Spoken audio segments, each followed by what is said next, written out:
So, okay, it's 10 a.m. Eastern Standard Time. And I'm going to do this part two of the new Theirstory live stream. And I am going to go ahead and continue with George A. Miller's early 1950s book, Language and Communication, because of the things that he reveals in this, I think are just fantastic. Now, I went through this section this time, made some highlights and notes, which should make it a lot easier for us to work through. So I'm going to switch here to screen mode, and we'll get rolling. Oh, so excuse me. Sorry about that. So we're in the section, the Idealized Communication System. Now, I don't know yet, based on reading this a couple of times now and making a lot of notes, whether or not I absolutely agree with what he's saying, that this is the ideal communication system, but a lot of the points that he makes, I think, are really close. This isn't a long section, so I'm actually going to read the text and then I'm going to stop and comment, or at least read the notes that I made and possibly expand on these things as we go. So actually he begins, communication means that information is passed from one place to another. Pretty straightforward. Whenever communication occurs, we say that the component parts involved in the transfer of information comprise a communication system. Although the specific character of these parts changes from one system to another, there are general functions. Sorry about that. I was worried that space heater actually was causing any kind of noise. I don't know how sensitive the mic is right now. I apologize. He continues, although the specific character of these parts changes from one system to another, there are general functions that the components must perform if the communication is to succeed. So again, so far, no problem, no issues. I think all of this is pretty agreeable. By abstracting these necessary functions that every communication system must perform, it is possible to describe a sort of idealized communication system in very general terms. Every communication, now remember, the last time I went over what I believe is ideal. And to put it basically, I think the most ideal system of communication, so if we're talking about a language, and more specifically writing down a language, and then someone at some point in time reading that written language, that I think the most ideal form of that is one that is perfect. It's one that is perfect in this sense. So we're all in a place. And I don't think it's really productive for us to argue about, are we really physically here? Are we just imagining everybody else or anything like that? I think there's enough evidence that exists that we can just go forward with the assumption that there are a lot of people, or say individual personalities, that are inhabiting this same experience simultaneously. I think that's pretty fair, or at least close to the mark. So what I'm saying, or what I was saying in the last one, is that I don't think there's anything unreasonable about us imagining that if there were a creator of all this, and that creator were just and perfect and all knowledgeable, and he wanted to communicate things to us that had a very serious, sometimes severe impact on our lives or our experience here, that it is likely and reasonable to believe that he wouldn't use a form of communication that was faulty, that was arbitrary, that was far too open to loss or noise, that we're going to get into or George Miller is going to articulate here later. So I think it's reasonable to believe that there can exist an ideal communication system, as in, and we'll just put it this way, a set of symbols that when used in conjunction with each other in various different ways can adequately communicate between a source and a receiver or destination. Any and all ideas or concepts that one could experience in this shared experience that we're having. So I would say that is an ideal system of communication. And there's nothing strange about believing that that could exist. And if it could exist, then I think it's also reasonable to start to try to determine in what place or what medium that it might exist in. As in, are we talking about hagiography? Because I don't think much else besides that even purports to be, let's say, a communication between at least one or more divine beings in man. So we'd have to look to hagiography. So I mostly consider that the books of the Old Testament, and maybe some books that are lost that we don't know of, but at least those, and maybe not all of them, but the majority of them, probably comprise the most likely bulk of material that we have that is or was initially intended to be that clear and ideal communication. So he goes on, every communication must have a source and a destination for the information that is transferred, and these must be distinct in space or time. And I have a note on that. In a biblical context, we assume the source is the writer, inspired or not, and the destination is, me, we often cannot say because there is no address to a certain destination. In really every Old Testament book, there's no address.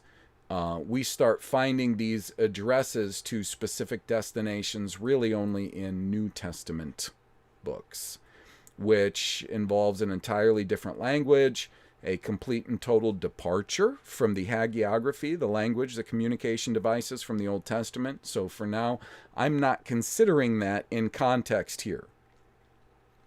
So maybe, quote, for the record, which must mean an open destination. So the reason is what I'm saying here in these notes. The reason for this communication, for the record, because that's important. If something important happened, let's say the events of the Exodus, whether they transpired exactly as they've been purportedly transpiring as per the current translations and Masoretic manuscripts, or not, or if it was kind of close, obviously that event was so important that it was written down over the course of, if you want to consider the Exodus to be the leaving of Mitzrayim unto the time of entering Canaan, 4 books, and then those ideas and those events being redescribed over and over and over and over again. For the record, obviously a very important reason to write something down, and the receiver or the destination being an open invitation. This is for whoever wants to know what happened. So he says, between the source and the destination, there must be some link that spans the intervening space or time, and this link is called a communication channel. So, in the context of the Bible, it would be those pages in a book, which, again, I will go back to say, I think this is the most reasonable means of communicating, putting something on record. Paper can last indefinitely if it's treated appropriately. Good paper. This whole idea of scrawling things on stones and clay tablets, I think, is It's way too time consuming. In fact, a lot of those things you can destroy or lose a lot easier than you can a book full of leafs or pages. So I think it is actually far superior. So that's our channel in this case, as far as what I'm talking about. In order that the information can pass over the channel, it's necessary to operate on it in such a way that it is suitable for transmission. And the component that performs this operation is a transmitter. So for our purposes, the transmitter is going to be the language. Obri or Hebrew, that's our language right there. And then, of course, we're going to have to consider how the Mizora and Nikyudot, or those graphemes, kind of factor into this transmission. At the destination, there must be a receiver that converts the transmitted information into its original form. This can't be overstated. How important it is that the receiver would know what it is that the source was attempting to communicate. I mean, if you're sending, for instance, coded messages back and forth, it is of the highest importance that the receiver knows exactly the code, the cipher that the sender was transmitting. If they don't know, and I mean know, beyond a shadow of a doubt, not where we have to do extensive word studies to try to guess what they might have been saying or meaning here. That's no good. And that is absolutely no good if we're talking about Holy Writ or hagiography. That's unacceptable. It's unacceptable in any context that we should ever be encountering that in holy books, inspired by God, written by men, inspired by God. Absolutely unacceptable. He goes on, these 5 components, source, transmitter, channel, receiver, and destination, comprise the idealized communication system. In one form or another, these 5 components are present in every kind of communication. So this is not in my notes, but I get into this later in my notes. What the establishment would have us believe, the established religious establishment would have us believe, is that there is a secondary transmitter necessary for us to really understand what's going on there. And of course, when we start looking at the characteristics of that secondary level of transmission, which is all of those dots and dashes for one thing, those are the Nikyudot, or the graphemes. The other thing is influence upon the text through the Mizora. So emphasis on certain ideas or words, de-emphasis on certain ideas or words. The unsureness that the Mizora brings through an idea known as matres lectionis. So we might look at words and wonder, were they originally spelt with certain vowels in them, or did they add those certain vowels for pronunciation, and we shouldn't consider those to be original with those vowels in it? And when we start doing that, we start wondering if they're the same word as another word that appears exactly the same, only without that vowel in it. That creates confusion. And then the method of dividing things into verses, we don't know how organic that device actually is. And then furthermore, dividing those verses into chapters based on subject, we don't know how organic that is too. The whole problem with grammars and syntaxes are somewhat present, but not really. We don't get into those problems until we start looking at the translations thereof. So just with the graphemes and the various notes and demands that this secondary transmission device has made, they don't necessarily cause the same level of communication as when we now have to put that into its respective translational language in most cases, the English has affected, or English translations have affected so many other language translations. I know that they oftentimes want to say that earlier language translations affect the English, but I'm not entirely convinced of that, because remember, that's still part of their story. So according to my notes, I'm just basically putting these 5 components of what he calls idealized communication into a biblical context. So our source is the writer or prophet. The transmitter are the graphemes in order. So a language that has a certain order to it and repetitions that we can give our attention to, so we can see that it's an organic, repeatable, quote-unquote perfect thing. The channel, a book, paper. The receiver, the reader, their eyes, minds, ears, sometimes, I guess if you're getting it from a narration. The destination is open, the reader, and or the hearer. So I'm just going to check something real fast. Just how are we doing?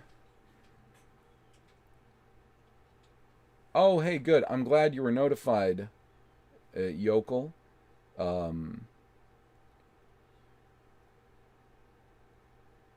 Hey, thanks for joining us, Hitchhiker. I'm glad to see you guys here. Just making sure everything is still good with the live stream. I'm going to head back to Acrobat and continue with this. So Miller goes on after these statements, giving us an outline of the 5 components to communication, which I think are very reasonable. I don't necessarily think he's left anything out. The problem I have is that he mostly, in this book that I've read so far, concentrates on verbal communication, which I find to be far inferior to written communication for a number of reasons. But he continues, in most communication systems, the source of the information is a human being. Let's see, I don't have any notes on that. From his past experience and present needs, the perceptions this source has information to pass along to others. The transmitter discussed most thoroughly in the following pages is the human speech machinery. True. And of course, that is where we get into potential problems. This machinery operates upon the information and changes it into a pattern of sound waves that is carried through the air. The channel of principal interest to us will be the air medium that connects the talker's speech machinery with the listener's ears. This is what I consider problematic, that he's focusing mostly on that. We should be focusing on what I think is more essential and more source, which is symbols written on a page for the purpose of this communication.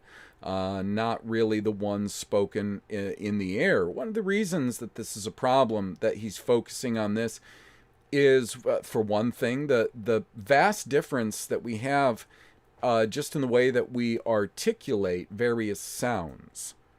Like, for instance, if you come from the Midwest like me, you're going to articulate sounds a lot differently than if you come from the far west coast of just North America or the East Coast. And that's just... not even, I'm just saying coast. It's going to be far different if you're in Southern California than Northern California, than Oregon or Washington. Same thing on the East Coast. You know, your Maine accent's a lot different than your New York accent. And so that is a varying articulation, which could cause, what we're going to see as we go forward, noise. So it's remarkably problematic that he is concentrating on this audible component. It's disconcerting. So he goes on, the ear is a receiver that operates upon the acoustic waves to convert them into nervous activity at their destination, the nervous system of the listener. This particular system is called the vocal communication system. Yeah, well... the thing is, he spends a lot of time in this book after this talking about auditory in the ear and the mouth and the sounds they can make and how sound travels through air and all this stuff. And the problem with a lot of that is that so many things are variable in that particular medium of communication, which are not present in orthography, written communication. Which is why I find what he's doing by focusing more on the verbal as such an issue. He says many other examples of communication systems can be described. When a person writes himself a note on his memorandum pad, the writer at one time is the source. The process of writing is the transmitter. The permanence of the pad is the channel that spans intervening time. I would say the language he's using, not just the process of writing, the language he's using is transmitter, but yes, you could say, and the process of writing symbols that converge into a language. He says the permanence of the pad is the channel that spans intervening time. The reader's eyes are the receiver, and the same person at a latter time is the destination. A telegraph system is a simple example. The source supplies a sequence of letters that is converted by the transmitter into dots, dashes, and spaces. The receiver reconverts the signal into letters, and the message is passed along to its destination. Now, could you imagine for a second that somebody, if we're going to fantasize, telegraph days, that this communication system was invented, in the Industrial Revolution years, used for a pretty brief span of time before telephones became more in vogue. But if we're going to fantasize that their story about the Industrial Revolution is correct, we can imagine someone, they got an important telegram to send somebody. Terrible. Maybe mom died, come home quickly, the house is in foreclosure, and of course you're going to have the stops in there, if it's a telegram. And so he goes to the telegram office, and he writes down on his telegram, a telegraph, not graph. I'm talking about telegraphs, not telegrams. So we're sending it through a signal, right? Not telegram, telegraph. Okay? So the operator is sending this telegraph through a set of, essentially is like Morse code dots and dashes. And then the guy on the other side, the receiver, he's going to take a piece of paper and he's going to interpret based on a very unmistakable set. It's essentially a cipher, for this code to tell him exactly what's being said by the source. Now, what if you go down to the telegraph office, you give them a message that has to be sent, super important. Mom died. House is in foreclosure. Come quickly. And in the process, that leaves the telegraph office. And instead of going straight to the source destination, because your brother, he now lives in Albuquerque, New Mexico for some strange reason.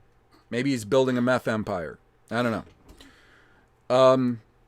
For some strange reason, that message leaves the office where you sent it, out in Boston, and it goes to, strangely enough, it goes to an office in Peoria, Illinois, because for some weird reason, a certain company has gotten this concession with the telecommunications industry and government, where all the telegraphs in the country have to go through their office, because at their office, they're going to clarify what was actually sent by the source. So it comes to their office, and they make sure, in quotes, that message sent is correct, and then they send it on through. The problem is, after they've done this a little bit, people start noticing that those messages they sent, as per the messages, or in comparison with the messages that are received, they're not quite the same. I mean, yeah, I guess they did say, in the receiver's end, finally, in Albuquerque, mom died. They got that part great. The next part of it's not so great because it says the house is fine. No need to hurry. Well, that's a problem. Oh, we got 3 parts of that. You get 3 sentences in there, and they all relate to the same subjects. We got mom, she's dead. We got that part perfect.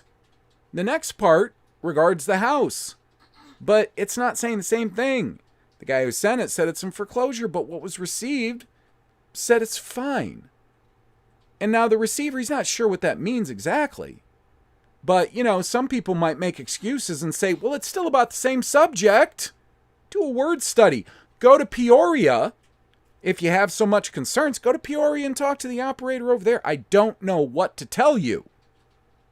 And the problem is, when a message is sent from Boston, and then when it's received in Peoria and routed to Albuquerque or wherever, kind of the problem is, though, they destroy the written messages that the sender gave them. So, I don't know what to tell you. And therein, of course, is the problem we're looking at. We don't know. We don't have any evidence that we understand in any way, shape, or form the source text. Whether you want to consider it Hebrew in the sort of block text that we mostly see it in, or whether you want to regard it more as something that looks a little bit more like letters in our contemporary languages and pronounced differently, which I call oberi. No matter what, we have no good evidence that we understand anything about that language per se, the source, and what the intent was with the source language. And of course, the problem is then we've got, sorry, Peoria, Illinois, not trying to link you badly here. We've got the Misora and Nicudotes, these graphemes and the notes and all the influence on the text. That, the source has been routed over there, and then they put all of this baggage on it. And the problem is this: if it was only in Peoria, we might stand a better chance. But the thing is, somebody else got another concession because it was absolutely necessary. We can't run telegraph lines straight from Peoria to Albuquerque. They actually have to go through Denver.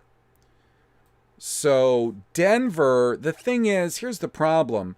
Things kind of tend to get jumbled up a little bit when we send these telegraphs. So when it comes out of Peoria, it's still a bit jumbled. We've got to turn it back into the language of the sender, or at least the language of the receiver, so we can be sure. So now it's got to go through Colorado.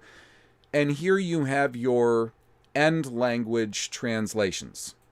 So for any of us that are sitting in and participating right now, that's English. So from the source, being Hebrew/Obri, we have one stop with the Misora, the mystery Masoretes, that we know nothing solid about at all. Other than, they decided to make it good 1,000 years ago. And it took them a few hundred years to do so. It's a long time. And, we have a lot of different magical stories about turning all of this into English that I guess you're free to believe if you like magical stories. So we have 2 problems. We have 2 stops along the way of transmission, and then when we get to the receiver just basically has to trust that the office in Peoria and the office in Denver did them right, and that even though they don't know what the source was really trying to say, because they don't understand those dots and dashes and stuff, they're just going to have to trust that what comes through at the other end is okay. is right, as close to right as something. And even though everybody's assuring them that, the operator over there in Boston, he's never makes mistakes perfect. And whatever he sends is going to be what you get or darn close. There might be a comma misplaced here or there, but gosh, it's going to be really close. We just have to trust. We have to put more faith in this whole communication system from source to us and all of the accoutrements of the transmission that have occurred in between. We have to put a lot of faith in that whole process. We have to put a lot of faith in men who definitely like power. Clergy likes power. Professionals and academics, scholars, they like power. Politicians like power, and absolutely, of course, industrialists and aristocrats, they like to keep their power. So we have to basically forget about all the men and women out there that would really like to either gain more power or to retain the power that they have. We have to kind of forget about them in this whole mix and think that everything is gone to plan. And that, for me, is a problem. So I believe we pick up with the operation of the transmitter, is often referred to as encoding. The code is a pattern of energies that can travel over the connecting link. The receiver reverses the operation of the transmitter and reconverts the coded message into a more usable form.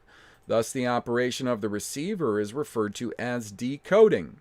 So we can really easily see how that would translate into this whole mess that we would have in that telegraph analogy I gave. We usually think of codes in terms of secrets and international intrigue.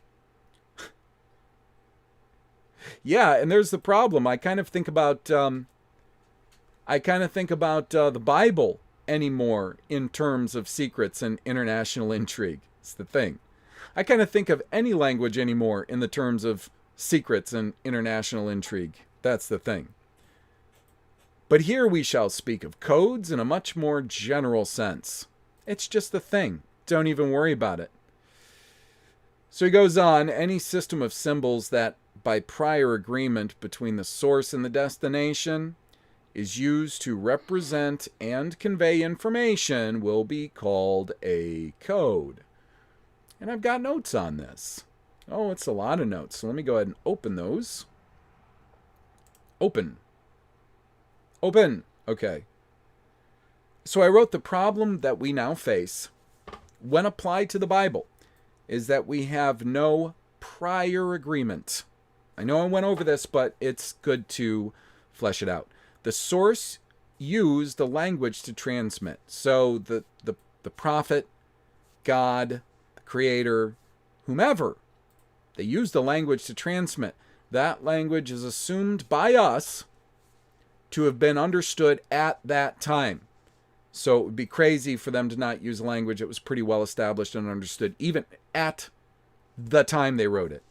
Therefore, one receiving the book written within 1 or maybe 10 or even 50 years from the date of the last book written in the Old Testament would be perceived as being able to understand by that book's authors. So whoever's writing it, they would figure, unless something remarkably changes, unless someone deliberately changes the language that we're using to do these things in, unless somebody remarkably changes how we perceive and understand the language that we're working in, they should understand this.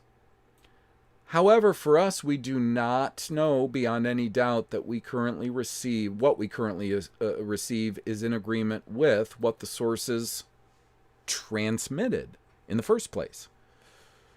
This is due to the Masorah and the influencing graphemes or Nikudot. I know that's repetitive, but it helps to just read these out in case I don't want to forget anything.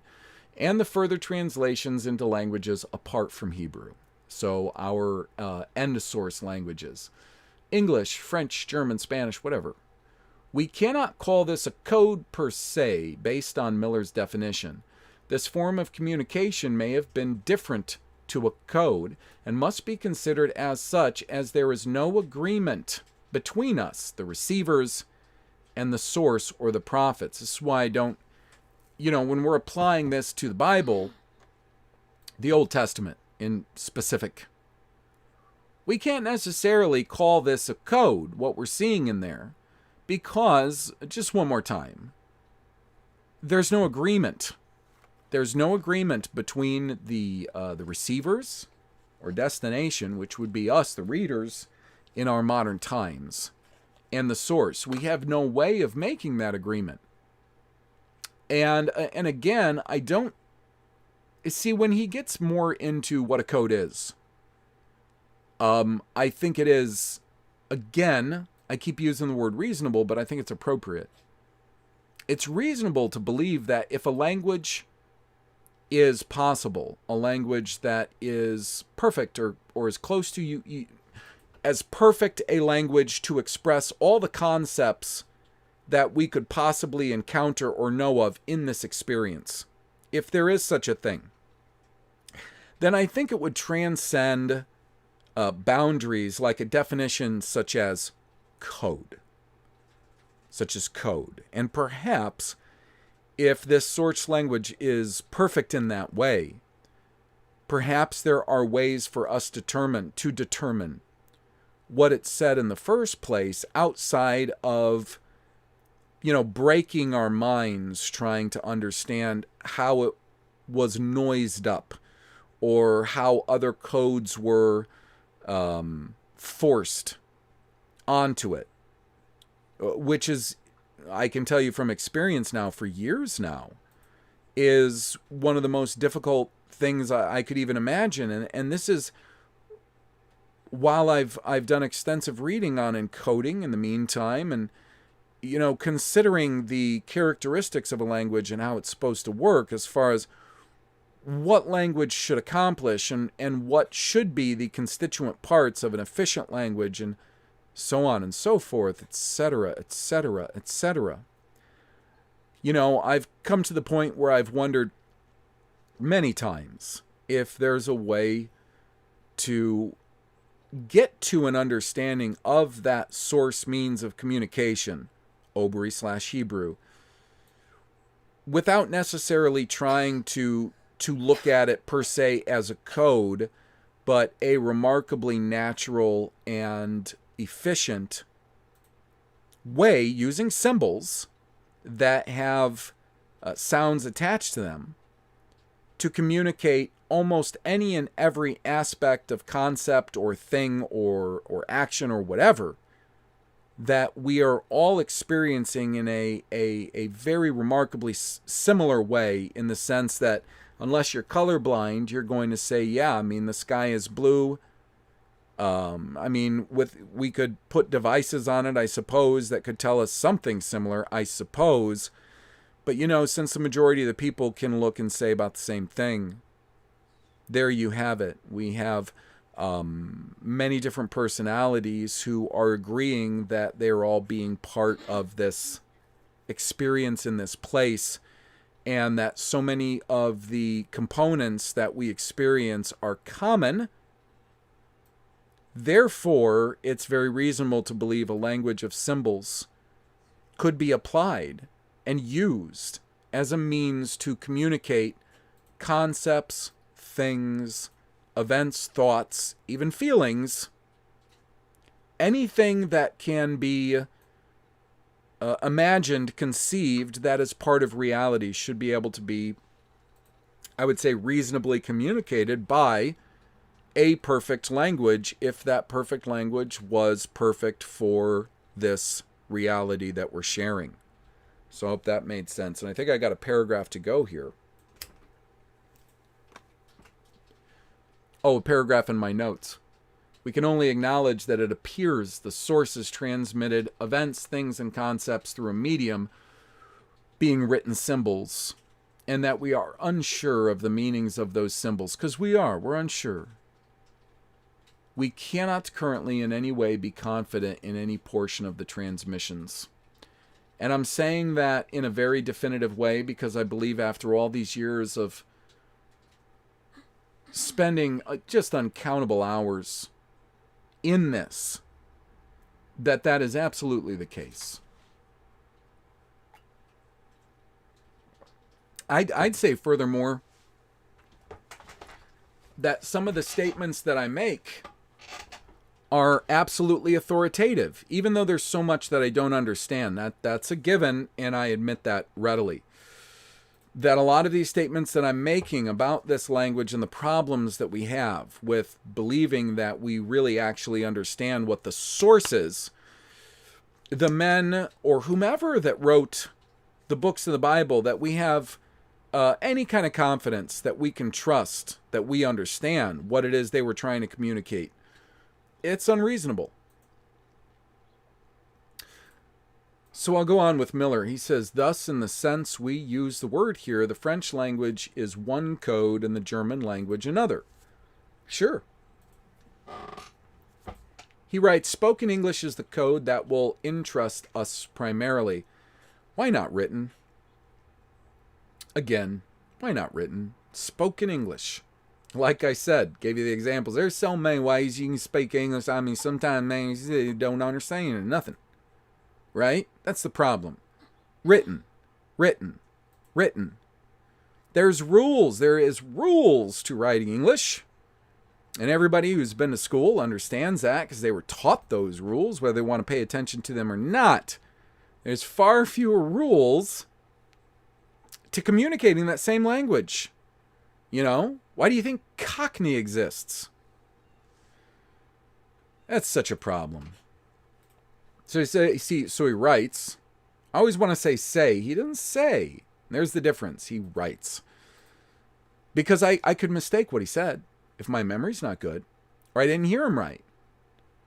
Spoken English is the code that will interest us primarily, but similar considerations apply for all codes. Yeah, pretty much. Depending. One additional factor must be considered before the idealized communication system is complete. This factor concerns the possibility of error. Mistakes may occur. Mistakes. Not intentional. Not intentions may occur. It was just a mistake is all. Jeez. And I think that that's very loaded. You know, when they, for instance, when they make out politicians to just be, they're just a big doofus. I don't know how they became president, but they're just incompetent, and they just make these stupid mistakes. That's all it is. It's not on purpose. It's not like they're malevolent or that they're actually hurting and maybe killing us and our children on purpose.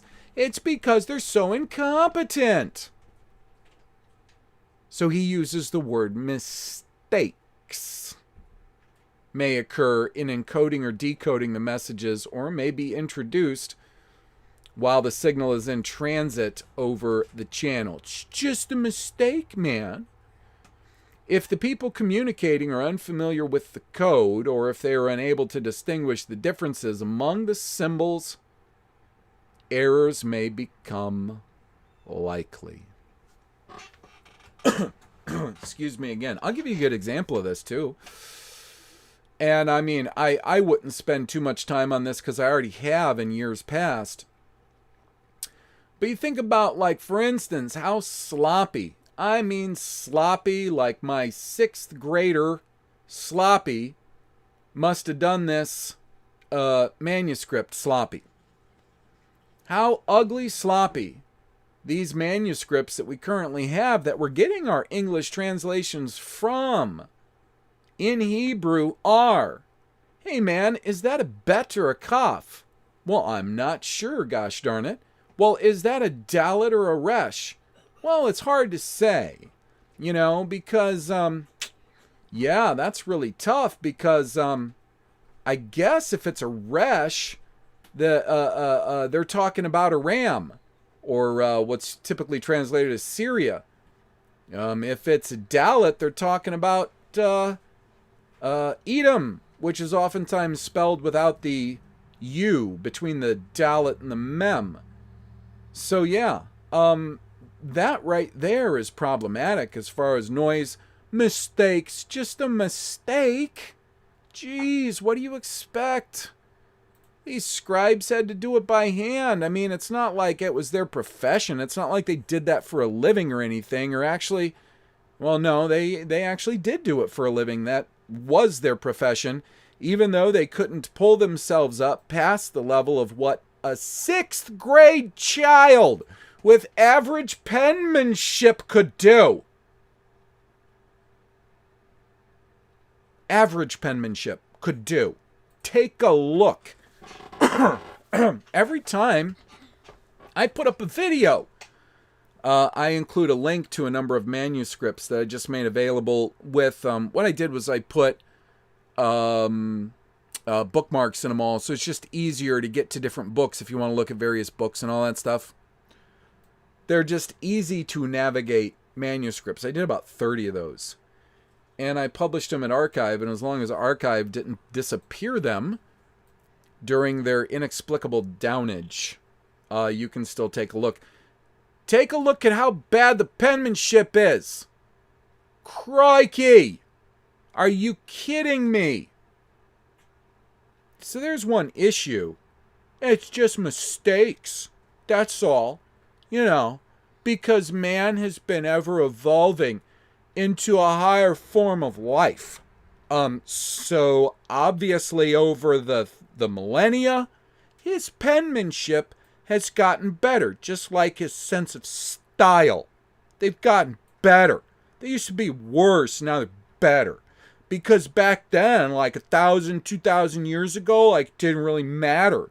Like, I mean, you were happy to make it to 16 without a major disease.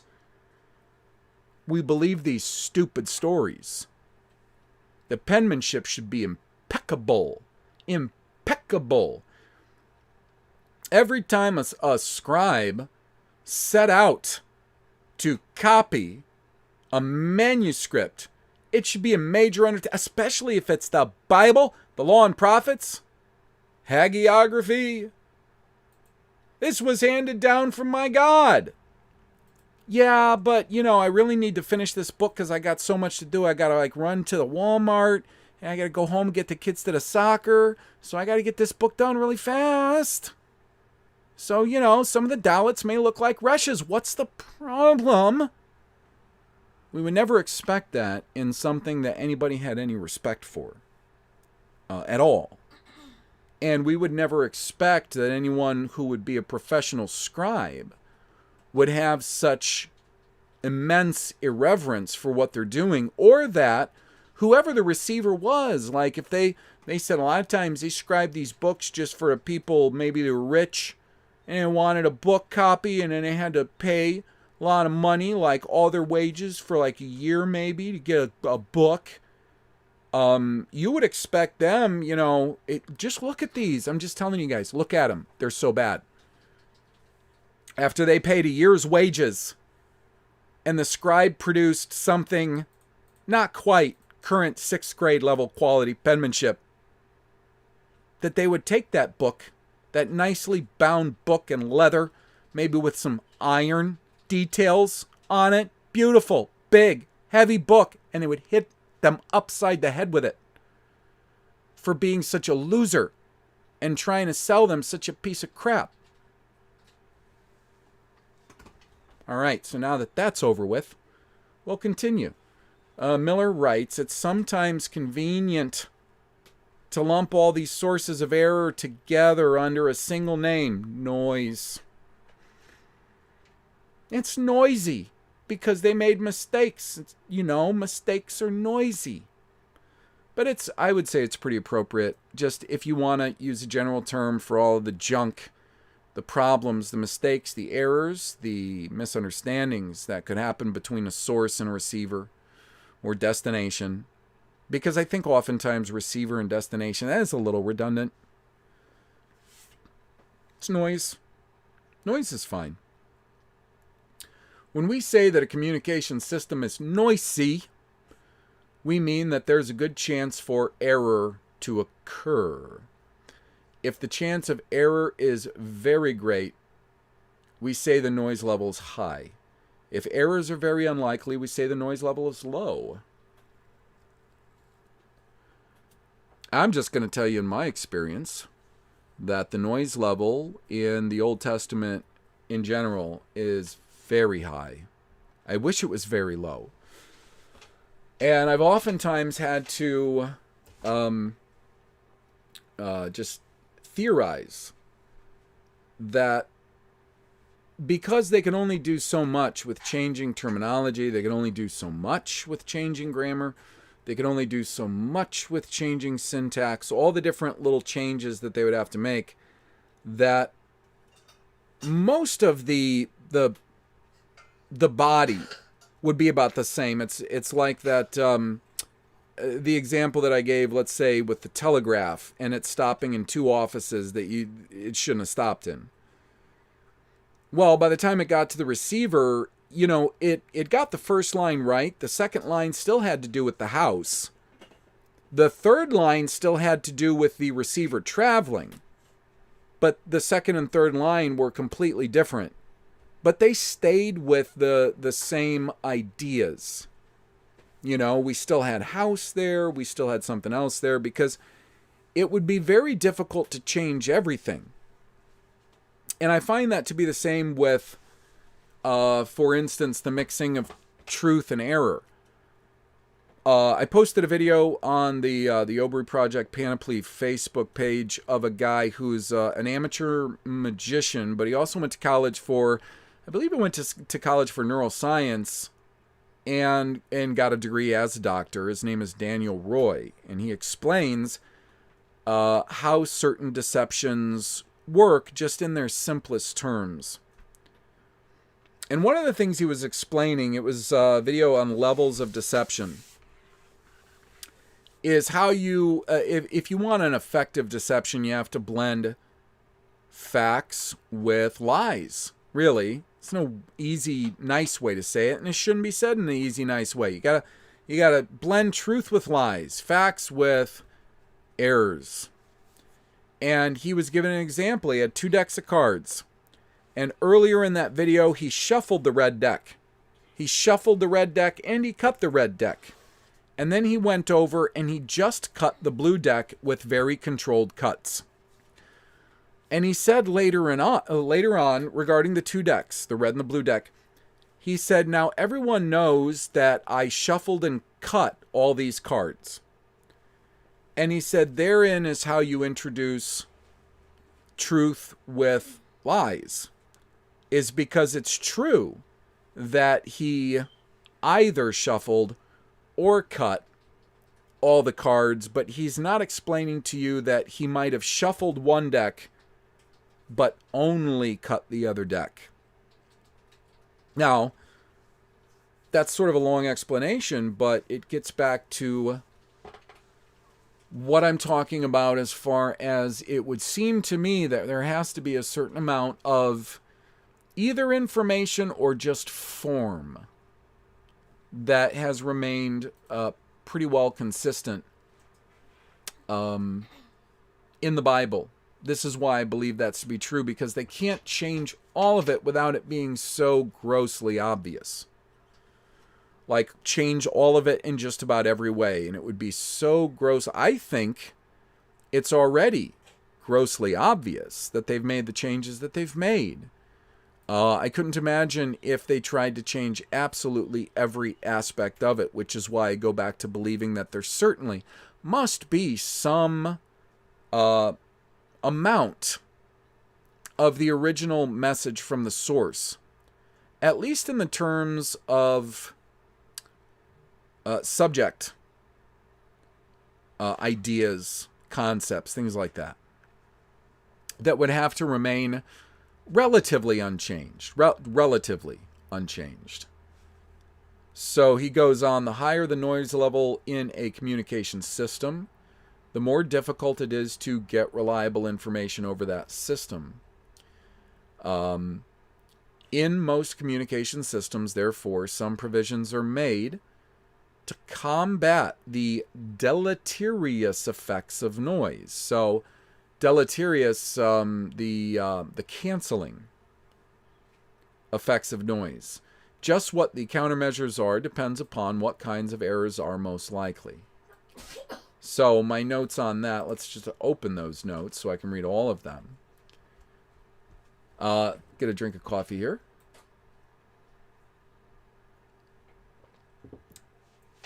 I wrote, this is precisely what we are told regarding the presence of the Nicudote and Misora. Every last influence on the symbols themselves, Hebrew via the Misora and Nicudote, must either be accepted as a system of provisions used in order to lessen the problem of noise, or it must be assumed that they, in fact, cause more noise than cancel, no matter the intent. You have to accept one or the other. It's got to be one or the other, because it can't be neutral. Introducing a system like that onto another language can't really be neutral. The only way it could be neutral is if we already understood that source language and knew that those things were relatively meaningless. So it either has to be for better or for worse. And I get into more of this for better or for worse as my notes go, so I'll save it for those.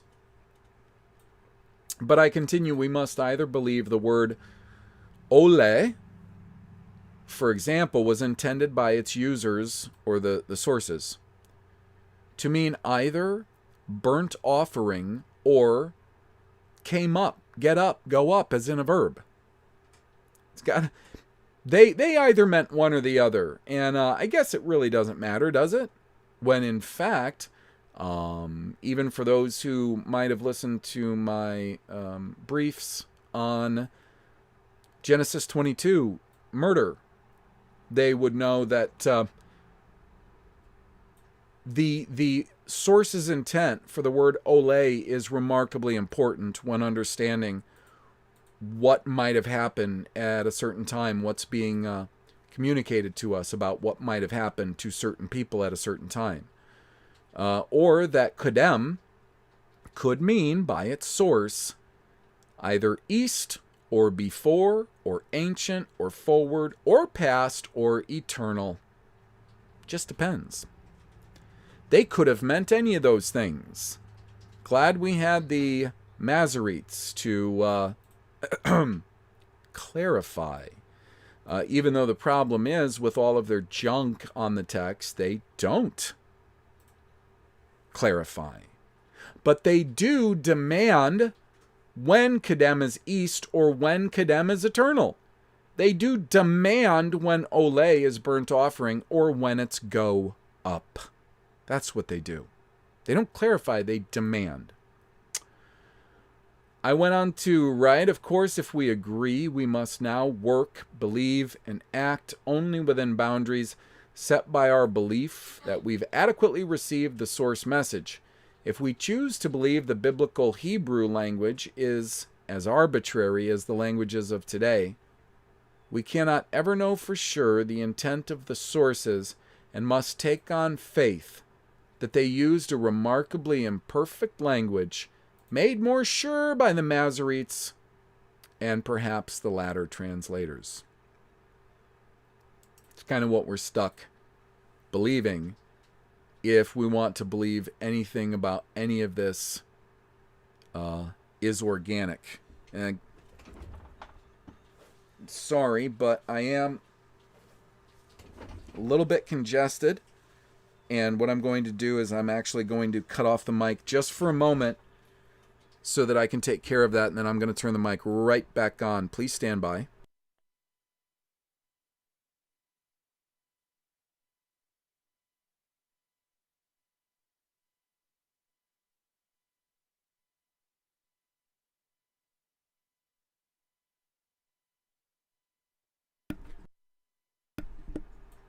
Sorry about that. Just had to blow my nose. I think in the process I actually blew my ears out.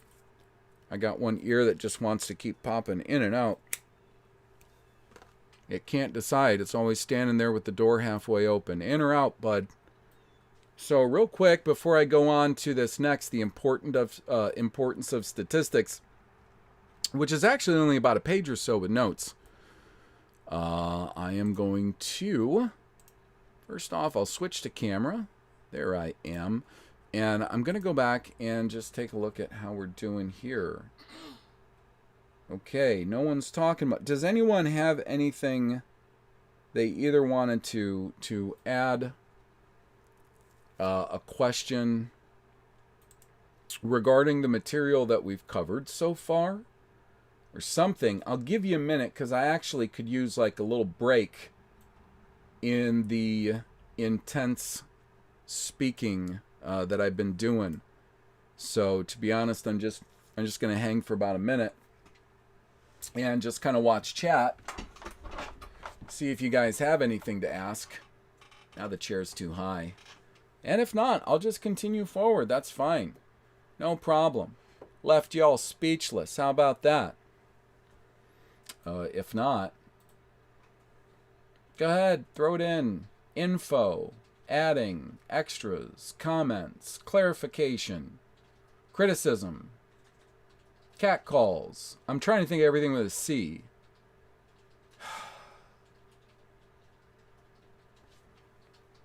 Consternation. I think that's more of an adjective. Now, I am assuming everybody's still with me. It seems like the last comment I got was a while ago. We still have the concurrent viewers and everything seems to be still in order. Yes, all still good. Only the second stream starting up this working with OBS again and trying the live stream on YouTube. So if anyone can give me the okay that everything is still good, then I can actually continue with this last section and get some of these ideas fleshed out. Anyone? Anyone? Anyone? Okay.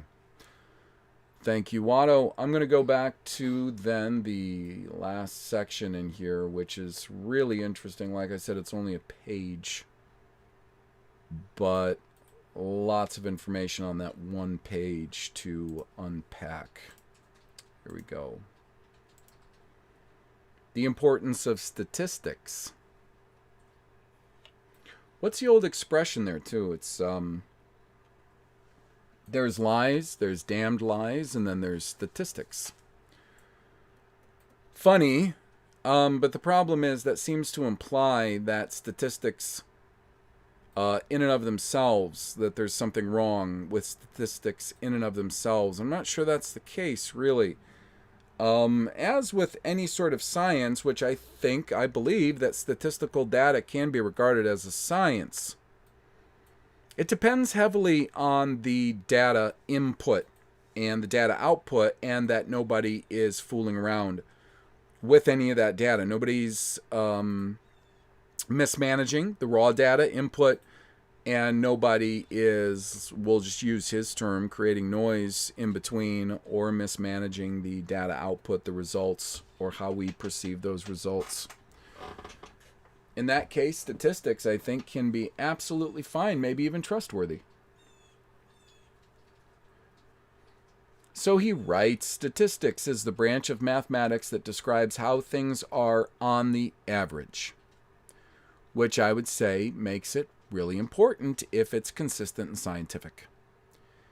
The idea of statistics is that a single observation may not be reliable, and that if the observation is repeated many times, the result may not always be the same.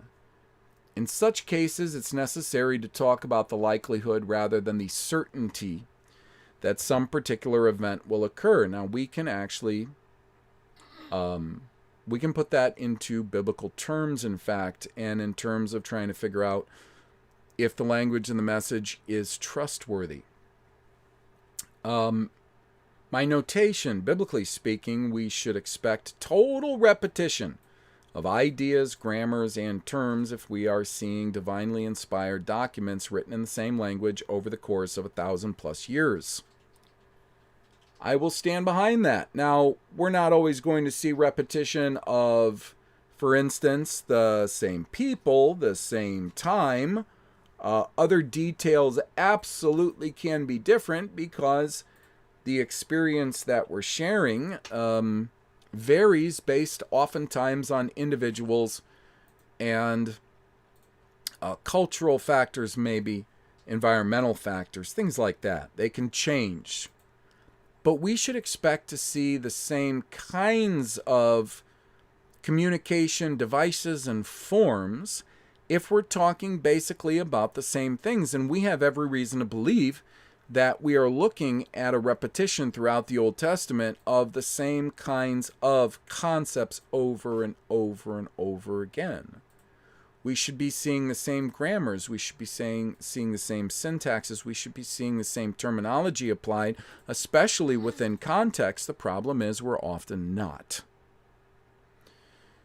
If we read a manual, and I went on to write, if we read a manual on a given subject, whatever manual you want that to be, I could liken that to the books that I have on construction, carpentry, trades, building trades, okay?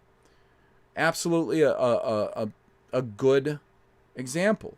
We'll see this very thing. We'll see repetition of terminology. That's how you start understanding the proper and effective terminology to use.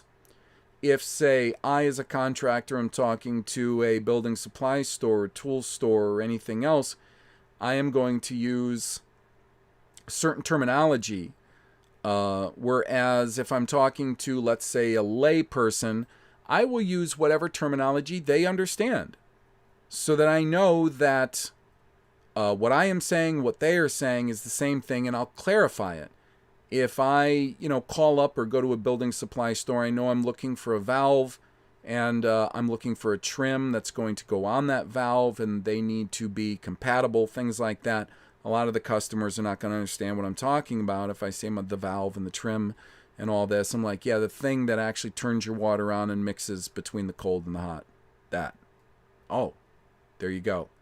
But in the context of the trades, you really need to know you really don't want to walk into a plumbing supply store and say, I need the thing, turns the water on and mix it between hot and cold.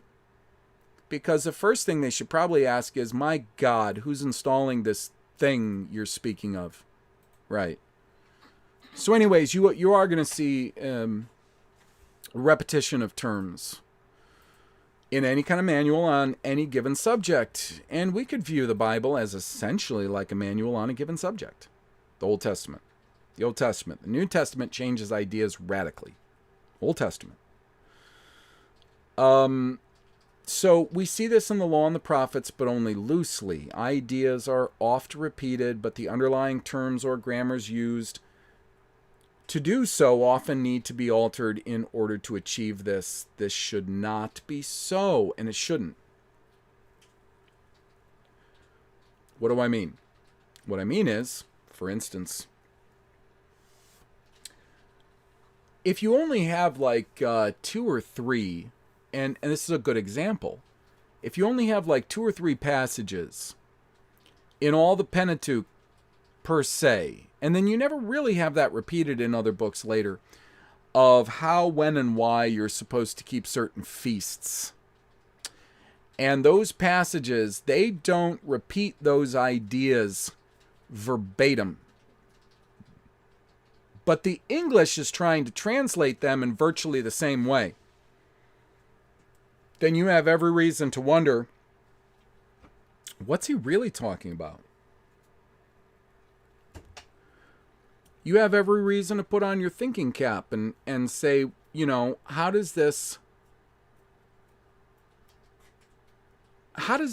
would this better the lives, the reality, this experience of anyone to have to go to Jerusalem and bring a lamb and a he-goat, 2 loaves of bread, and maybe a pigeon, so that they could be killed and bled out and burned, because God likes things killed, bled out, and burned. You have every reason to question that and wonder, Are we really getting the right, are we getting the right transmission? Are we receiving the right transmission from the source that really says if we make a boo-boo, we've got to bring a special pigeon to the priest so he can wring its head off? That's going to make God happy? Because, in the reality that we're currently experiencing, all outside stimuli aside, it doesn't really make a whole lot of sense. It doesn't make a whole lot of sense that God would tell Noah to preserve all these animals because he's bringing a flood and he doesn't want them all to die. And then after he makes them all live for like a year and the ark lands, the first thing Noah does is kill a bunch just to burn them. I'm so happy. I'm so happy you preserved all of us and I'm going to kill a bunch of stuff. I know that makes you happy. I mean, people that criticize the content of the Bible as it stands have every reason in the world. They have every right cause in the world to criticize the Bible as it stands. For crying out loud, are you freaking kidding me? Is anybody's brain turned on during all of this? He goes on to write, the importance of statistics for the study of language is often overlooked. It is sometimes assumed that a science must make accurate predictions of exactly what is going to happen. Well, I guess they don't have to make accurate predictions, especially if meteorology is a science. This ideal is sometimes approached, for example, by the astronomer who can predict years in advance the exact minute an eclipse will begin. Yeah, okie dokie. Such accuracy cannot be hoped for in a science of communication. There's where I radically diverge from him because of the reasons that I've been articulating thus far. If it's a good language, if it's even a perfect language, we can expect a certain accuracy, especially if we're talking about a perfect language on a given subject that is repeated. The very nature of communication makes it clear that it is a variable, statistical kind of process. If we could predict in advance exactly what a talker was going to say, then he would not need to say it. But a lot of times we can, is the thing. Why? Because we understand the context of what's going on and who the author is before he even says it. So to be perfectly honest, we probably could. A lot of times, if we're honest, probably could. Listen, if you're a kid and you're playing in your room like 3 other kids, and your mom has told you 3 times to keep the noise down, and she goes away, and you guys grab a bunch of like bats, and you start beating the crap out of everything, you're knocking things over, you're making a ton of noise. And your mom comes back to the room, you could probably accurately predict within a reasonable variance what she's going to say and whether or not she might be upset. So yeah, actually there is quite a bit you can predict if we're talking about using a consistent language and we're talking about a consistent subject. He continues to write, the very fact that communication occurs implies that the accuracy of predictions of communication behavior is limited. Depends. I mean, if they're having a chat about whatever comes to mind in like stream of consciousness, then I'm sure okay. But nobody would think that would be important enough to write down for the record. I hope someday, 1,000 years from today, somebody opens up this book and they read about the conversation that these 2 people had in the coffee house when they were jacked up on Vicodin and lattes, because it's going to be really important. And, I think in those cases that whole idea is a bit moot as far as variations, Yeah, unimportant stuff, sure. If verbal behavior were not highly variable, it would be useless. I disagree, but let's go to the notes, Johnny. Let's see what you wrote, because I forgot.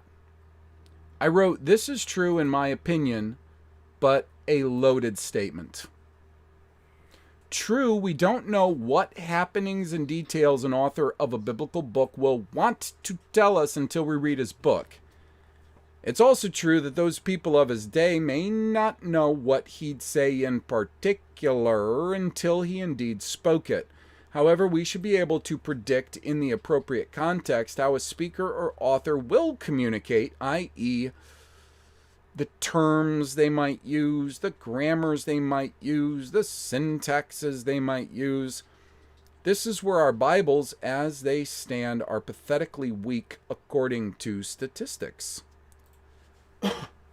You know, if you and your three little friends are taking your wiffle ball bats and you're knocking all your Lego stuff off the shelf onto the wooden floor and it's reverberating all over the house, you could probably, within a certain degree of variance, know basically what your mom's going to say. She probably is going to use the word trouble. She's likely going to precede the use of that word once or more by citing my middle name with my first name. See, there's a certain amount that you could predict based on consistent means of communication, the context, and so on and so forth. So for him to keep emphasizing, like beating it into our head, there's got to be variables. There's just gots to. And we can't know, because there's just got to be variables. Well, if we go back into like biblical statistics of what a book might say, yeah, we're going to have variables. We got a new author. Okay, this new author is living in a different time. During the reign of a different king, different things are going on, maybe politically, socially, culturally. He's probably living in a different place. The conditions could be a little bit different. These are things that we're going to find out as he introduces the setting. And as he introduces what particular idea, problem, or concept he wants to talk about, we're going to learn new things. That's why we can't know what the book's going to say before we open it. But we can count on him probably keeping up. Why? Why can we count on him using a certain amount of repetition with concepts? Because the overwhelming majority of all these authors that are writing these books after the Pentateuch, so the Exodus and the agreement between an entire nation of people and all their descendants and this Creator, forward, a lot of what's going on, it's going to be directly within the context of this agreement that was made, which is like offer and consideration.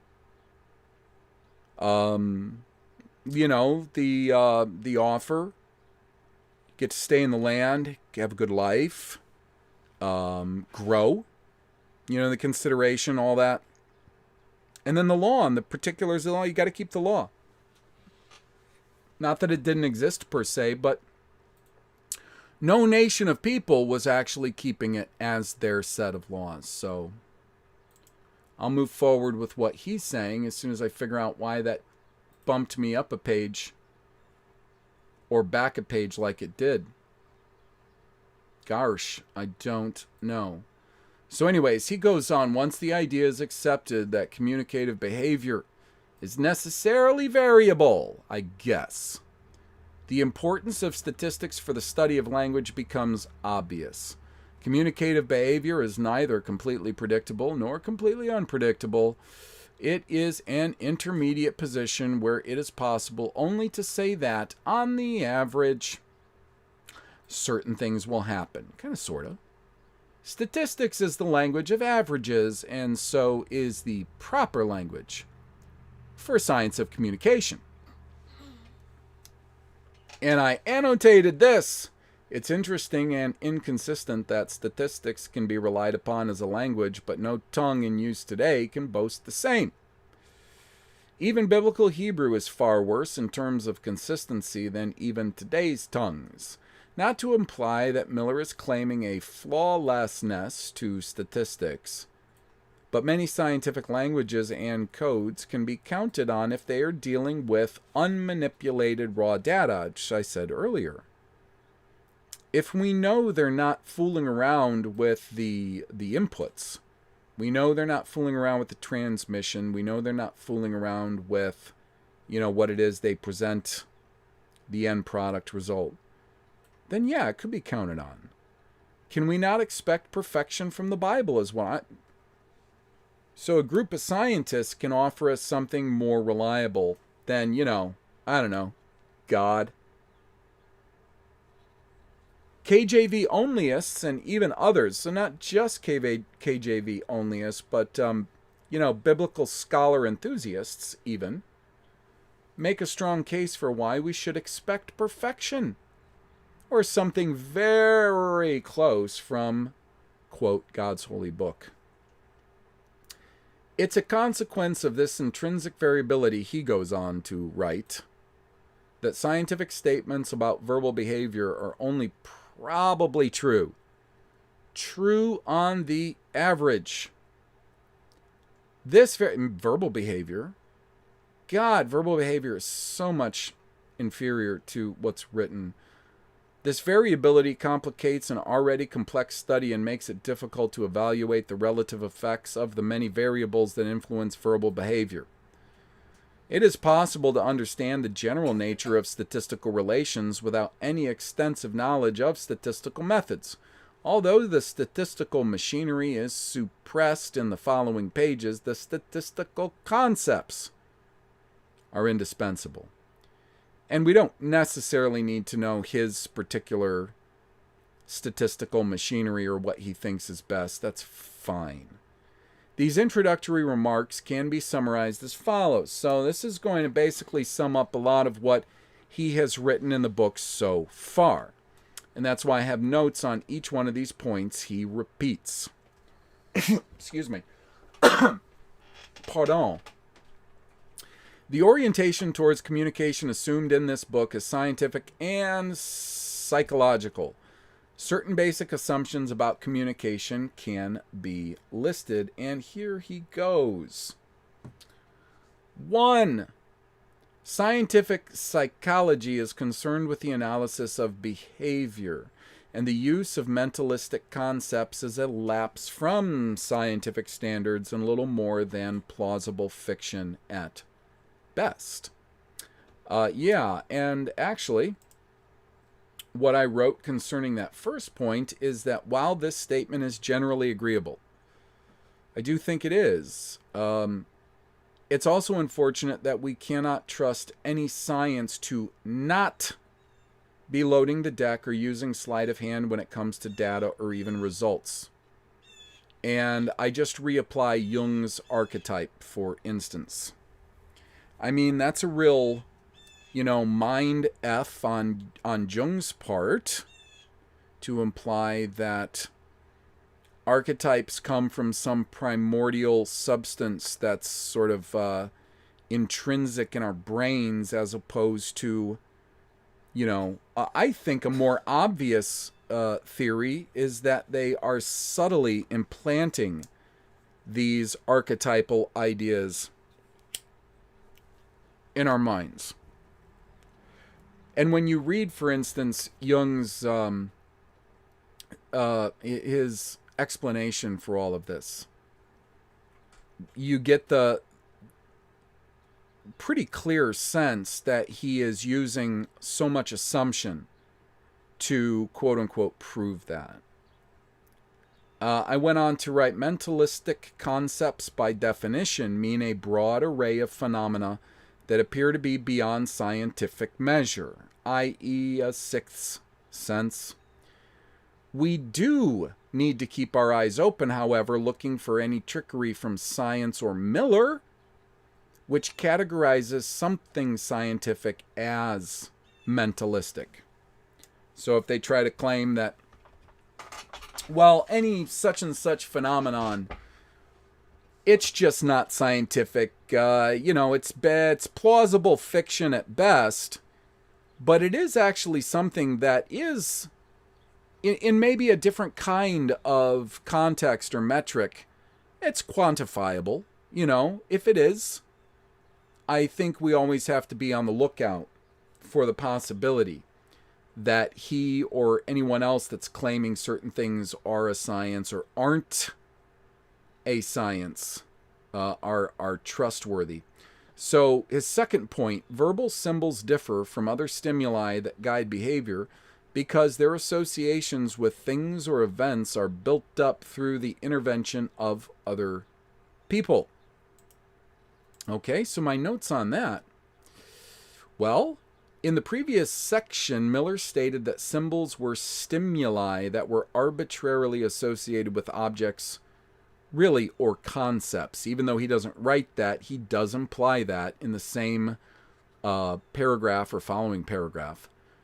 Other stimuli from nature or simply anything organic tend to not have the same effect as verbal/written symbols due to, in my opinion, the propensity for man, most especially this current regime, to alter these symbols in order to specifically cause responses in behaviors on the part of the receivers that may be faulty. And I guess I could go back to my citation of Jung and his archetypes if I want to keep beating that dead horse. The problem is what he's saying. Verbal symbols, forget verbal, just like symbols, so written, which is far more sure. Symbols, whether verbal or written, if they're equated the same way. Symbols, all right, in a language, essentially, differ from other stimuli that guide behavior because their associations with things or events are built up through the intervention of other people. This is what he writes as one of his points he's making. And my last paragraph states, therefore, the last half of this statement is very true, though we need to ask, what interventions? When he says they're built up through the intervention of other people, that's why they're different than other stimuli. Other stimuli can be those natural or organic things that we experience in nature, in this creation, in the world around us, like the sun rays on the chair, the same way every time. They behave the same way every time, like he gave in his example in the last live stream. I went over that. So what interventions? By whom? And to what end? Always have to ask, cui bono, who benefits? When we're considering this communication, he shouldn't have said verbal, communication symbols. Why are they differing from this other stimuli? Well, he says because the associations with things or events, they're built up through the intervention of other people. If we want to just take it on faith and regard that as a good thing, then we have that cross to bear. Point 3, the component elements of the stream of verbalization change significance according to the context in which they occur, and it is essential to consider the patterns they form as well as the elements themselves. So again, gosh, I wish, here we go. On my notes, I agree with this, actually, this statement, I agree with this. And is the reason I've been rethinking the idea that Obry/Hebrew is perhaps itself a secondary or inorganic tongue. The context is essential. So I have theorized this perhaps because of the lack of so many communicative devices in Obry or Hebrew that we might have, even in such a, in my opinion, such a pathetic bastard language as English. But comparing Obry or Hebrew to English, like for instance, just a couple of things. Capital letters. They're unneeded in Obry. Now, I used to think, man, it would be a lot better, wouldn't it, right? With sentences to cue a new sentence, things like that. As a sentence or new statement on paper, can be cued by way of either a recurring symbol like the U or Vav, a new line of text and space, and especially context.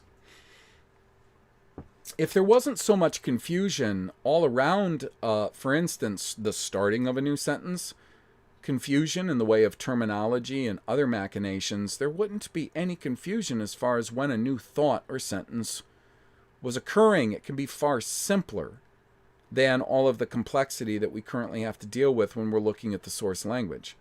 The context of a language known to the receiver can always indicate a new thought or sentence. The context.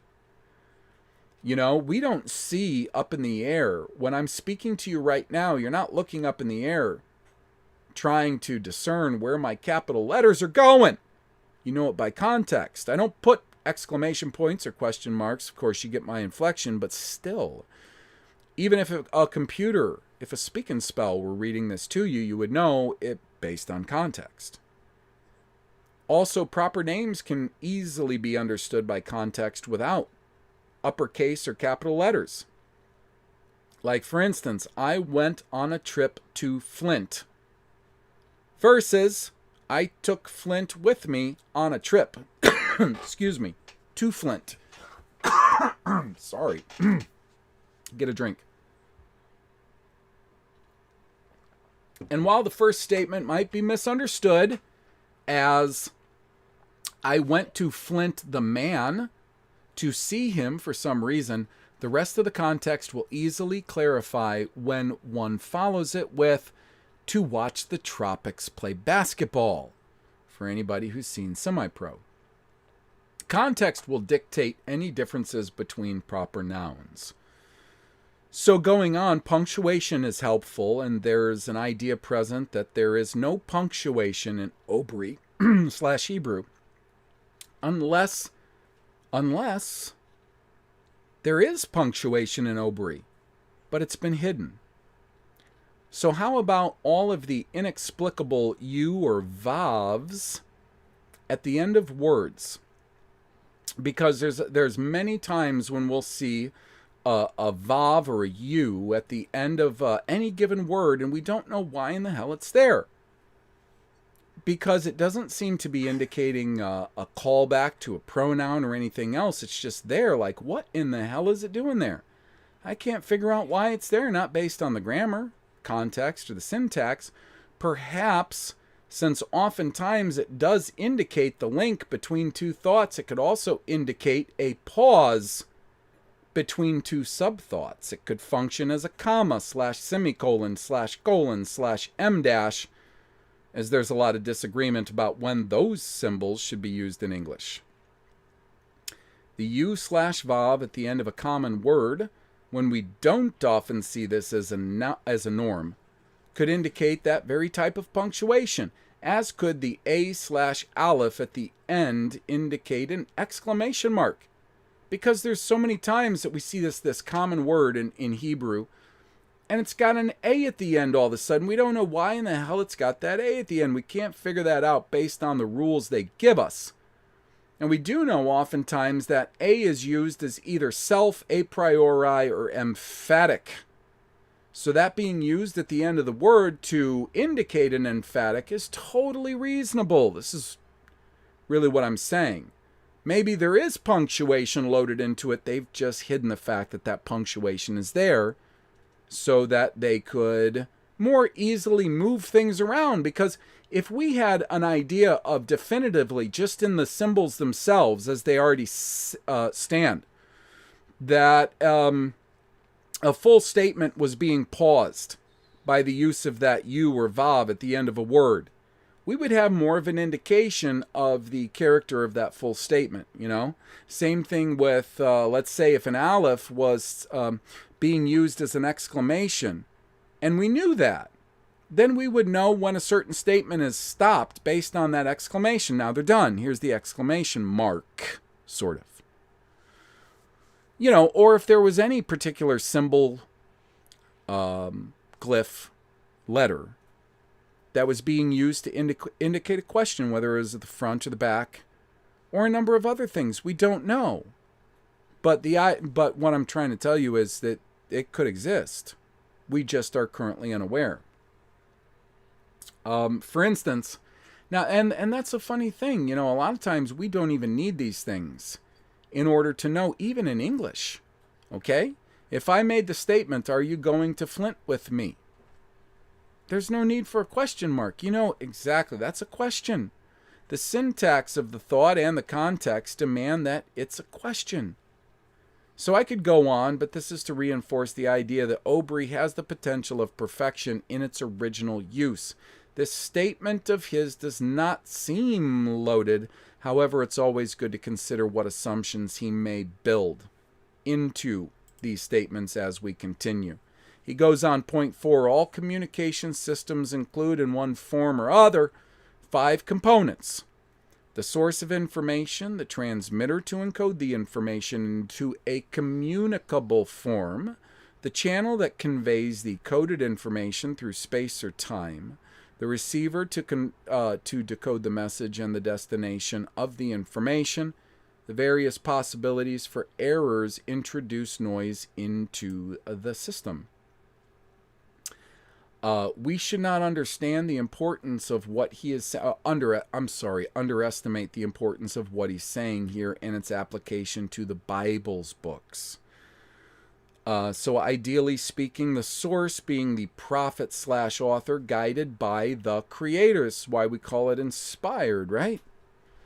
The transmitter being Obry/Hebrew. Remember, Hebrew is a word that we use that's entirely turned into that sound, Hebrew, instead of Obry, based on the graphemes that we accept as being somehow authoritative.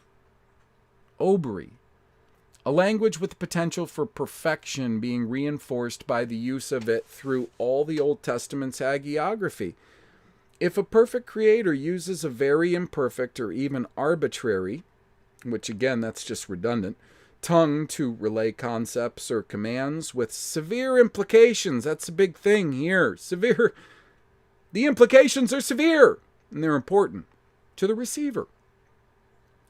One has every right to expect it to be a perfect transmitter, as we perceive him, the creator, to be just and right and perfect.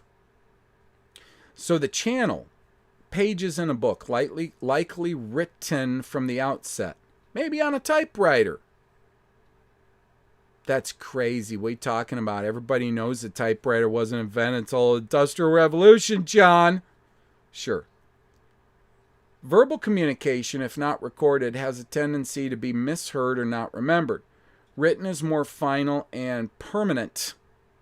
This too makes me wonder why Miller is so intent on focusing on verbal, an inferior channel compared with writing/orthography. Receiver, the eyes and mind of the reader. The eye captures the symbols, the mind decodes and orders them into typically visual concepts, like a waking dream. We don't think in words. This is important. We don't think in words. We think in visions of concepts. If the transmitter is sound and completely comprehended by the receiver, I should have said is good or trustworthy. If the transmitter is trustworthy and completely comprehended by the receiver. If the transmitter is perfect and objective, the vision thoughts will not vary. Only the receiver's response to them will vary. So I think that is extremely important. If the communication method, the language, or the transmission is trustworthy and it's consistent and trustworthy, it should actually dictate essentially the vision thoughts the receiver has. If the receiver has shared experiences in the same place in very similar ways as everybody else. If for some reason the receiver gets different vision thoughts contrived in their head from a certain transmission that, let's say, everyone else gets something different, That's one of the reasons why we would want to have also a perfect communication device, orally, that we could trade back and forth, so we could figure if somebody maybe was making a mistake. Because people can make mistakes with perfect language. You can make mistakes or errors, something. So destination, in the case of the biblical books, being open letters and the destination typically being the receiver, there isn't much to add here. There can be some variance based on circumstance, but typically the destination is the inner sanctum of the receiver. That's why I think it's a little redundant. Our issues arise from the potential for and evidence of noise that he brought up. Noise. The Masorah and Nikyudot have no proofs of being inspired and organic. In fact, all evidence makes them appear to be anything but. The Masorah and Nikyudot affect terminology, grammar, syntax, flow, context, and emphasis, among other things. And there are other things. So, quote, do not add or take away from this. We see it once specifically in Deuteronomy. Could he be speaking of just that part of Deuteronomy? I mean, that's a good question. Maybe he's just talking about that stuff in Deuteronomy, that one place there. Okay, but the thing is, if any of it is holy writ, then you really shouldn't be adding to or taking away from any holy writ, eh?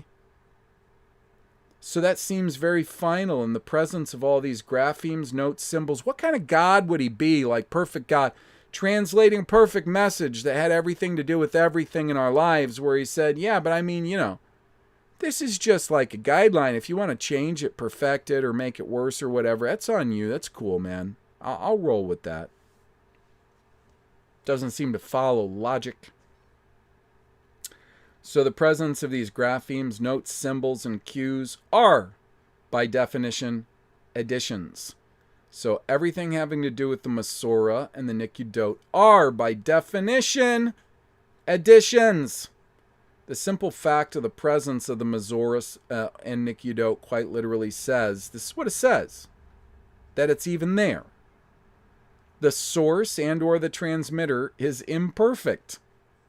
The fact that it's there. And, quote, we must add to it to make it perfect or close to perfection. The existence of this language covering language is either proof that the source and or transmitter is faulty and therefore not divine, or that noise is present in abundance, and we must now find ways of deleting all of that noise.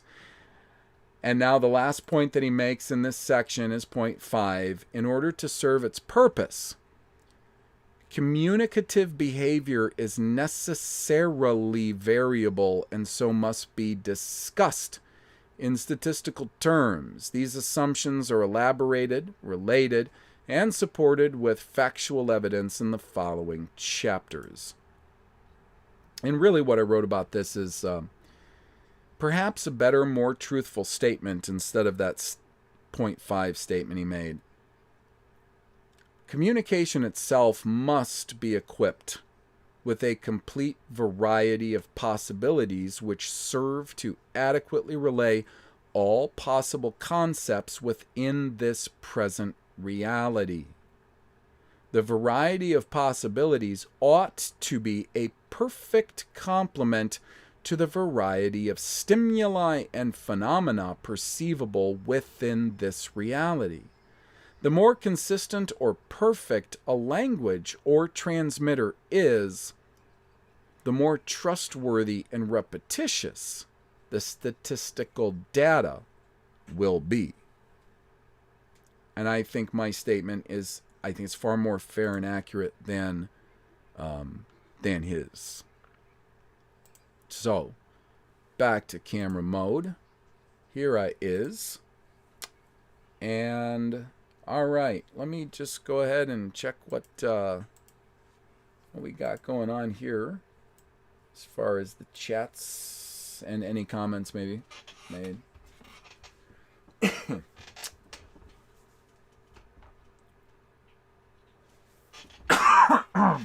Jeez, I'm so sorry. I think it's all that reading without much drinking of anything. except a little coffee. Anyways, so yeah, Kay. Funny thing. Language, communication, the source, even within the language that we accept today, which I think is a totally arbitrary language, English. Are we receivers, in fact, really getting what the source even meant to tell us? And that's even putting aside the ideas like, artful language, people building in symbols into what they're communicating, depending on, I guess, the context. So I think it's everywhere.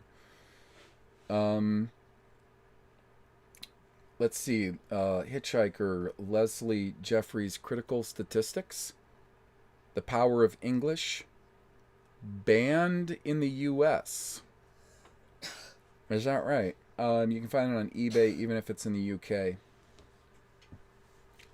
Leslie Jeffries' Critical Statistics. So is part of the title The Power of English? Critical Statistics, The Power of English. That would be a remarkably interesting read if I understand the title. Absolutely. Oh, I see. Okay. No, that's all right. George Carlin, quote, I leave symbols to the symbol-minded. I'm here for the jokes. Good stuff. Yep. I leave symbols to the symbol-minded. Yeah. So that's a funny thing about symbols. I just wanted to reinforce about, what he's saying. I think what he's trying to get us to believe, because I think he's working to try to get us to believe something he wants us to believe. I think he's working in this book, this book that was written in the late 40s, published in the 1950s, and meant for education, like secondary education. So I think he wants us to believe certain things about language communication. He wants us to believe that all language is arbitrary. Like, it's just the way it is. It's just how it's going to be. And I covered this in the last live stream about how ridiculous that is, And then, of course, we have to believe a lot of their, assumptions about the development of man. These two stupid cavemen thought that, a rock should be one set of sounds. And these other stupid cavemen halfway around the world thought a rock should be another set of sounds. And then eventually, slightly less stupid cavemen that were born 1,000 years later figured out how to turn those sounds into symbols that could adequately be repeated and things like that. There you go. So because of that, language always has been arbitrary. We got to believe that.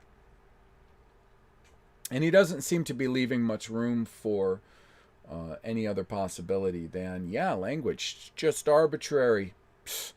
Just got to agree. As long as people agree on a language, doesn't matter. Doesn't matter. You agree on it, it's cool. But I would actually say, even in the context of coding, so if we thought about like,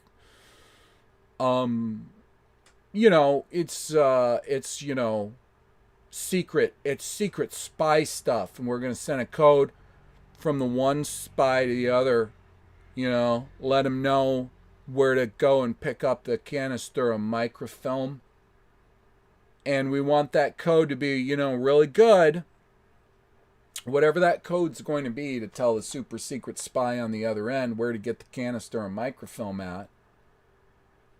It's going to have to be based on an existing language that is complete, comprehensive, and accurate enough to where when he decodes that message, it isn't telling him something totally different that he probably doesn't want to do or follow. It's not going to, tell him to go somewhere, where he's going to fall down a hole and die, you would hope, maybe. So I'm going on his logic in the terms that he's using, you know, this coding, encoding, decoding, and all of that stuff, and the assumptions that he wants us to believe about language, that it's so arbitrary. And here's the thing, I said this in the last stream too, and I absolutely believe this, is that even if we were to believe that language was just, you know, language is faulty, it's just got to be faulty, and you know, it's just, that's the way it is. What do you want? You know, people are people, and we're all just trying to get by, from the billionaires that got everything to people that got nothing because of the billionaires who have everything. We're just trying to get by. I mean, if we believed a lot of their bullshit, then it would just beg the question, if language is so faulty, or the English language, we'll say, is so faulty, then why can't we make it less faulty? Why do they keep making it fucking worse? Worse! They're making it worse, not better, worse! Even since Miller wrote this book. I mean, if it's arbitrary and it's like something we got to live with, you know, nothing, nobody can do nothing about it. We've tried. We had a meeting, and you know, well, you know, try again. Well-paid, far too respected academics and scholars, linguists and philologists. Try again. Back to the drawing board for you guys. Give us something better. You're so smart. We've grown so much. You know, man is evolving. Because we used to be stupid, and now we're smart, and we wear sneakers around. Okay, well, come up with a better language instead of a worse one, asshole. Convince me. Convince me you're on the job. Give me a sense of confidence. Yeah, well, language may be arbitrary, but I'm pretty confident these people that we got were taking a lot of our money. They're on the job. They're figuring it out. They're going to make things better for everybody so that, you know, we don't misunderstand something like, for instance, the order that's being shouted at us from a policeman pointing a loaded weapon at us. We might not want to misunderstand that. Help us out.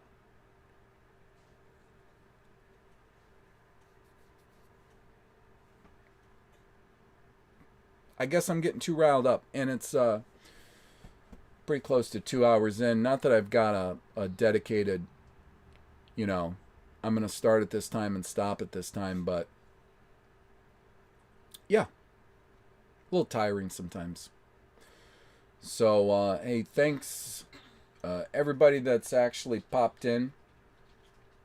Hopefully this will get a few more views between YouTube and BitChute, because I think this particular subject, and like, for instance, the way that Miller's articulating it, though I don't think it's all that benevolent, his intentions, they're real illustrative of the problems that we're looking at, not just with our own language today, but especially with the Bible and that language, and what we think we know about it, what the problems are extant with it. So I tell you what, next week, you know what I'm going to do next week? Either I'm going to pop further on in the Miller book, because we got to skip over a bunch of stuff where he's trying to tell us about why the eardrum receives a, you know, they have nothing to do with the hell.